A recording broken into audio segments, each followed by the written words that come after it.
Après Londres, New York, Milan et Paris, il est temps de faire un bilan des grands courants stylistiques qui se dégagent de ces 5 semaines de Fashion Week. Première constatation, la rayure envahit le vestiaire de l'été.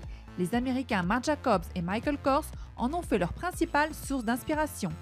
Rayures fines ou XXL pour des silhouettes graphiques et des effets optiques.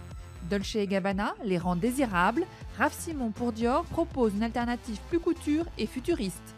Chez Balmain, la rayure nous renvoie aux années 80 et chez Haider Ackermann, elle est synonyme d'élégance, de sophistication et combine à perfection le masculin-féminin. Le noir et blanc est le duo couleur gagnant de la saison.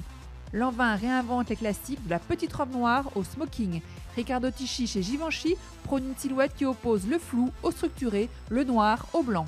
La nouvelle femme Saint-Laurent parade tout de noir vêtu.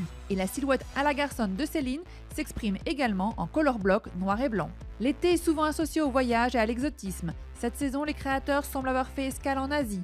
Pliage origami, ceinture obi, veste kimono, les références sont multiples. Prada mêle lignes strictes et les dessins naïfs emprunts à la garde-robe traditionnelle japonaise. Pucci opte pour des motifs chinois brodés sur des vestes kimono. Les volants partent également les courbes des vêtements et adoucissent les lignes rectilignes de la silhouette. Féminité et sensualité assurées.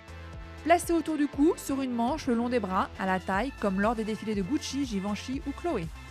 Après la magie des volants, les plissés ornent également les silhouettes pour un jeu graphique mêlant transparence et touches de couleur chez Stella McCartney.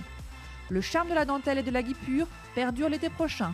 Les matières se font légères, par parcimonie sur un buste, pour une silhouette romantique, sage mais également sexy.